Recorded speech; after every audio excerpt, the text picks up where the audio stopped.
Hi everyone, welcome to another episode of Poor Man Gamer, where we believe poor gamers can have fun too. Today I'm going to show you a matchup where I literally clenched my butt as I was playing because it was such a close match.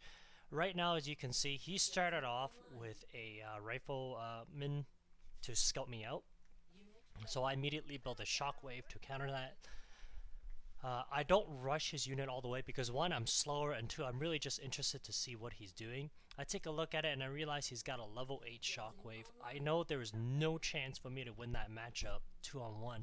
So I actually open with my War Factory, knowing that my Shockwave is level 6 and his is level 8. I build a Rhino to counter his Shockwaves. So first tip here, folks.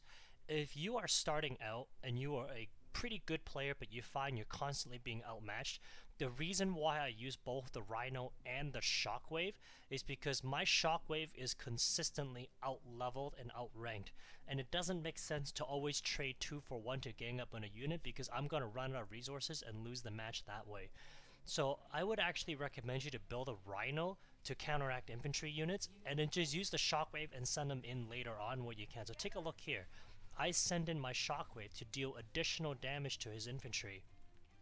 The moment I rolled up the second Rhino, I knew he was going to build a Pitbull eventually. I just have to stall him out until I can build a tank. So take a look again in terms of matchup.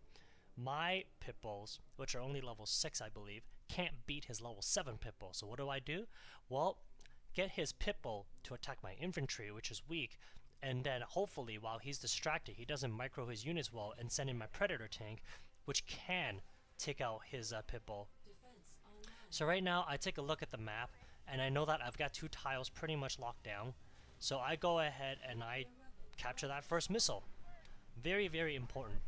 I see he's got a missile squad on the bottom. My Rhino's about to die anyway, so I'm not too afraid of losing it. I try to gang up all his infantry and I try to rush his harvester as well. Being a lower level player, it means that my resources are a lot more limited. So here I probably could have microed my tank a little bit better, but by the time I pull it back, because he's level 7, I would have been dead anyway. So I'd go ahead and let it die. I try to pull back my Rhino at this time. By the time I do, it's too little too late. I also pull back my Shockwave troops because I know I can't beat him. I send a tank down just to stall out the match and have him distract as much as possible. At the top I also engage his Predator tanks. So there you see in terms of matchups, I have a level 6 Rhino against a level 8 Shockwave Trooper, and up at the top I'm doing the best I can to protect my Harvester because I'm only level 5. It doesn't take that many shots for him to knock out my Harvester. So as you can see here, I am desperately trying to protect my Harvester, and I send in a second Predator tank to try to block him out. Fortunately, he backs off instead of continuously pushing towards the Harvester there. You will see why later on this match becomes so close is because this 2 for 1 tank trade-off, I'm losing every time. He simply has a stronger unit, which is why you see on the bottom there, I counter with a missile squad as opposed to sending even more Predator tanks. The moment I built a Predator tank, my missile squad, I know that the Shockwave Trooper is coming. I don't want my Shockwave Trooper, my missile squad to die, so I pull it back just a little bit because the missile's stalled out right now. I try to go 2-on-1 on him, right? He almost gets that missile, but because I got that first missile, there's less pressure on me to immediately win this match. I immediately send down my missile squad down to the bottom. I'm still trading 2 for 1 at the top for my Rhinos there. Sorry, my Predator tanks. So he sends a missile squad. He sends a Shockwave troop at the bottom, and it looks like I'm outmatched. I use my Lieutenant Strongarm to try to counteract them, and I just get there to stall out the missile. That was real close. So let's take a look at here. There is 2 tanks on the top.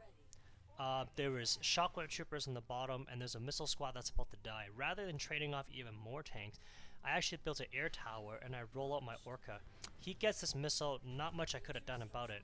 But now, I know that third missile is going to go up really, really fast. And by the time he reloads his lineup, because he's got 3 Predator tanks on the map, he can't really do much to my air unit. Take a look at my alignment here, and this is intentional. Orcas have to be stationary before they can fire. I don't chase after his tank because that Pitbull will only take seconds to wipe it out. and I've parked my Predator tank there baiting his Pitbull to come in. If he rolls in a Predator tank, I have a 2-on-1 advantage. If he rolls in his Pitbull, I have a 2-on-1 advantage. So that's exactly what happens.